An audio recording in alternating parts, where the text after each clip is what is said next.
Bismillahirrahmanirrahim. Assalamualaikum warahmatullahi wabarakatuh. Alhamdulillahilladzi anzala as-sakinata fi qulubil mu'minin liyazdadu imanan ma'a imanihim. Asyhadu an la ilaha illallah wahdahu la syarika lah ta'ziman li sya'nih. Wa asyhadu anna Muhammadan abduhu wa rasuluh ad-da'i ila ridwanih. Salawatullahi wa salamuhu alaihi wa ala alihi wa ashabihi wa man sara ala nahjihi ila yaumiddin. Qala Allah Ta'ala fil Qur'anil Karim, A'udzu billahi minasy syaithanir rajim. Ya ayyuhalladzina amanu kutiba alaikumus shiyamu kama kutiba alal ladzina min qablikum la'allakum tattaqun. Amma ba'd. Alhamdulillah, kita melangitkan syukur kepada Allah Subhanahu wa taala. Alhamdulillah, pada malam ini kita masih diizinkan untuk bisa melakukan ketaatan kepada Allah Subhanahu wa taala. Di saat banyak hamba Allah Subhanahu wa taala yang mungkin lalai, malas, atau mungkin tidak punya kesempatan untuk bisa melaksanakan ibadah seperti kita. Oleh karena itu, tidak ada yang bisa kita lakukan kecuali bersyukur kepada Allah Subhanahu wa taala. Bersyukur dengan kita meningkatkan ketakwaan kita kepada Allah Subhanahu wa taala. Salam dan salam semoga senantiasa tercurahkan kepada Nabi Muhammad sallallahu alaihi wasallam, dan semoga salam dan salam tercurahkan kepada ahlul bait beliau, keluarga beliau, sahabat beliau, dan kepada seluruh pengikut beliau sampai hari kiamat kelak. Kaum muslimin wal muslimat, jamaah salat Isya, tarawih dan witir yang semoga dirahmati oleh Allah Subhanahu wa taala. Kita sekarang berada di waktu-waktu yang penuh dengan keberkahan. Kalau orang menghitung hari kapan kira-kira bulan Ramadan selesai, orang-orang beriman tidak rela detik demi detik itu meninggalkan kita di bulan Ramadan. Oleh karena itu, kita sebagai orang yang beriman, kalau kita bisa menahan Ramadan, kita akan menahan Ramadan ini. Kalau bisa Ramadan setahun. Namun tentunya Ramadan adalah al-ayyam, kumpulan hari-hari yang dia akan berlalu. Oleh karena itu, jamaah yang dirahmati oleh Allah Subhanahu wa taala, di sisa-sisa bulan Ramadan yang masih panjang ini, marilah kita itu melaksanakan ketaatan kepada Allah Subhanahu wa taala.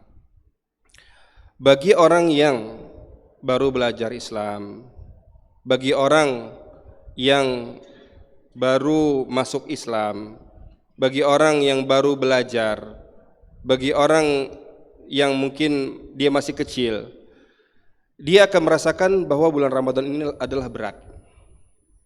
Kalau orang-orang yang beriman, yang sudah terbiasa berpuasa, biasa saja. Tapi bagi orang-orang yang baru, baik itu baru secara umur, baru secara statusnya dia muslim dan sebagainya, itu merupakan hal yang berat. Kenapa berat?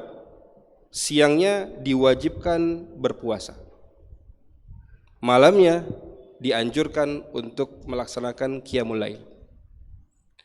Namun kalau puasa itu punya ukuran, ukurannya sama semua. Kita yang ada di Banda Aceh ini semuanya ukuran sama, tidak ada perbedaan antara kaya, miskin, besar, kecil dan sebagainya, ukurannya sama.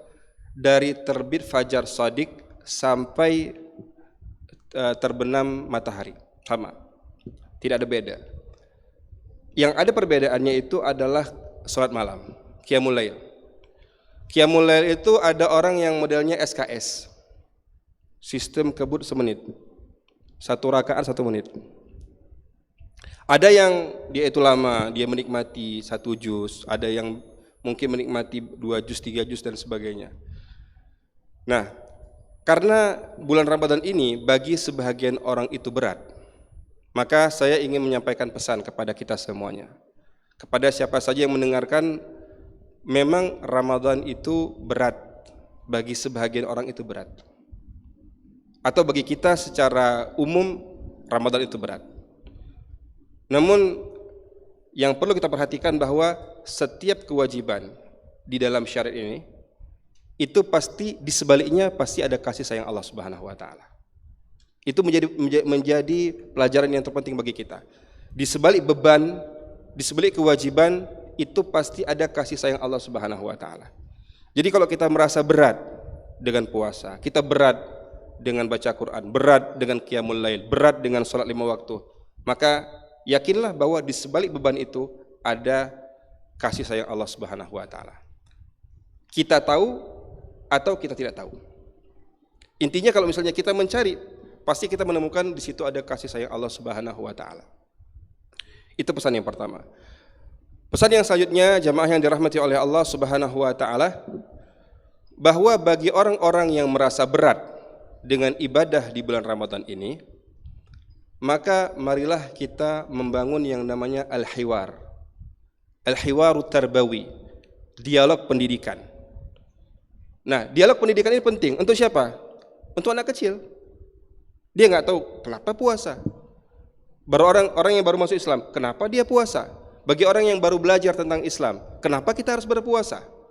Maka perlu kita bangun dialog-dialog keimanan, perlu kita bangun dialog-dialog pendidikan dengan orang-orang yang merasa berat dengan beban syariat ini. Oleh karena itu, tidak ada Rasulullah SAW itu bahasanya adalah bahasa paksaan, enggak ada. Rasul itu tidak pernah maksa, enggak. Rasul SAW membangun dialog-dialog. Tapi dialog itu ada dua model. Dialog itu ada yang namanya at-tarhib, ada at-targhib. Atau dalam susunannya at-targhib wa at-tarhib.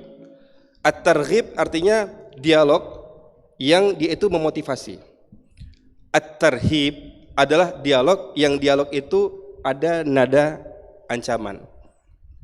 Ada nada ancaman di situ. Namun ketika kita melihat di dalam Al-Quran, dalam hadis Rasulullah SAW, antara dua dialog ini itu lebih banyak dialog yang bentuknya adalah at-targhib, yang bentuknya ngajak, yang bentuknya itu bukannya ngancam, tapi lebih banyak mengajak. Nanti kalau misalnya tidak mau, itu nanti baru ada ancaman. Oleh karena itu, jemaah yang dirahmati oleh Allah Subhanahu wa taala, saya ingin memberikan kisi-kisi kepada kita semuanya, kepada saya pribadi dan kepada seluruh jemaah yang dirahmati oleh Allah Subhanahu wa taala. Ketika kita merasa berat dengan puasa, maka akan muncul dialog. Biasanya 1 jam sebelum berbuka, itu anak kita udah rewel. Ya, cucu sudah rewel. Anak-anak kecil sudah rewel. Kapan buka? 1 jam lagi. Oh, kok masih lama? Padahal tadi sudah nunggu. Berapa lama lagi? 1/2 jam lagi. Kok lama ya? Nunggu. Berapa lama? 20 menit lagi. Kok lama ya? Jadi tadi puasa dari terbit fajar itu nggak lama, tapi begitu detik-detik mau berbuka itu terasa lama. Disitulah muncul dialog-dialog keimanan yang harus kita bangun, jamaah yang dirahmati Allah Subhanahu wa taala. Apa dialog yang kita bangun? Dialog itu adalah gini. Nah, memang kita itu, atau siapa itu kita, wahai fulan, memang puasa itu berat. Puasa itu berat. Namun yakinlah bahwa kalau kita mampu untuk bisa menahan lapar, kita bisa melawan dahaga, kita bisa menahan syahwat kita bisa menahan seluruh anggota tubuh kita dari apa-apa yang diharamkan oleh Allah Subhanahu wa taala. Nanti dengan izin Allah Subhanahu wa taala, jika Allah mengizinkan, ketika kita masuk ke surga Allah Subhanahu wa taala, kita akan makan dan minum dengan makanan dan minuman yang paling nikmat yang tidak pernah ada di dunia ini. Ya. Jadi kalau kita nahan puasa, maka kita akan merasakan makanan yang nikmat, minuman yang nikmat yang tidak pernah kita rasakan di dunia ini. Bagaimana itu bisa kita lihat? Kita lihat dari firman Allah Subhanahu wa taala dalam surat Al-Haqqah ayat 24. Allah Subhanahu wa taala berfirman, "Kulu washrabu hani'an bima aslaftum fil ayyamil khaliyah." Allah Subhanahu wa taala akan mengatakan kepada kita semuanya, kepada orang-orang yang melaksanakan ibadah, terutama ibadah puasa, kulu, makan. Washrabu, minum. Hani'an, yaitu adalah makanan dan minuman yang lezat. Bima aslaftum fil ayyamil khaliyah, atas apa yang kalian kerjakan ketika kalian masih di dunia. Kata Al-Imam Al-Mujahid rahimahullahu taala, murid dari sahabat yang mulia Abdullah bin Abbas radhiyallahu anhuma, bahwa yang ayat ini itu adalah nazalat fis shaimin. Ayat ini turun tentang orang-orang yang berpuasa.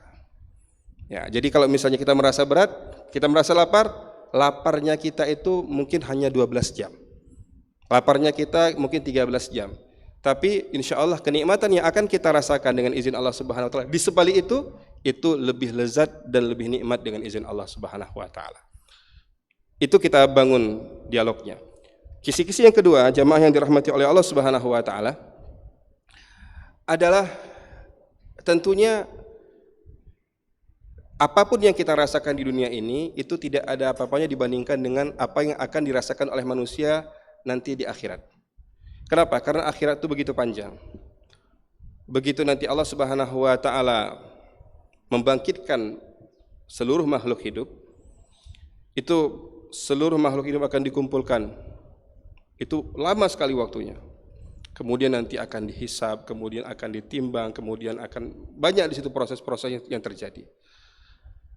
Nah, tentunya di saat-saat seperti itu kita berharap ada yang namanya yang menolong kita.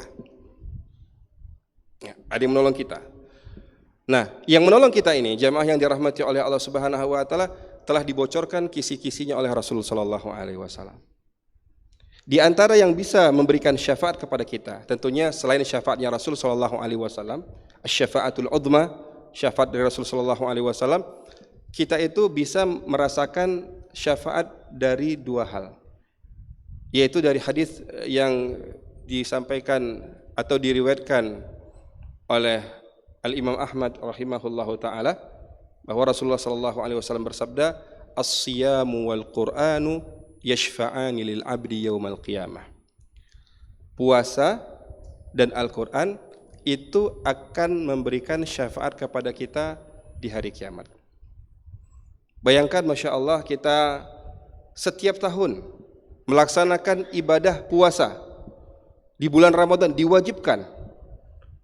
Kalau misalnya tidak diwajibkan, mungkin ada di antara kita yang lost, nggak akan pernah ada puasa. Bayangkan 11 bulan, saya yakin bahwa ada kaum muslimin yang nggak puasa. Walaupun saya berhusnuzon, kita yang hadir di sini semuanya berpuasa sunnah.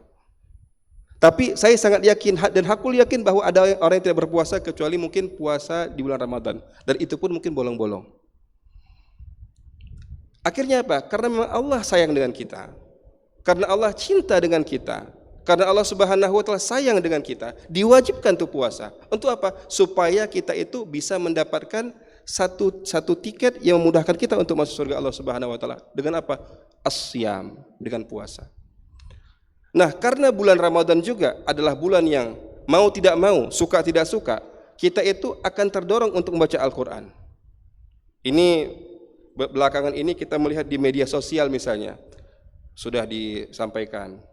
Kalau misalnya kita baca satu hari satu halaman, satu hari satu lembar, maka kita akan bisa mengkhatamkan sekian. Kalau kita bisa membaca 2 lembar, sekian khatamnya dan sebagainya. Sudah disampaikan, tinggal kita praktekkan saja.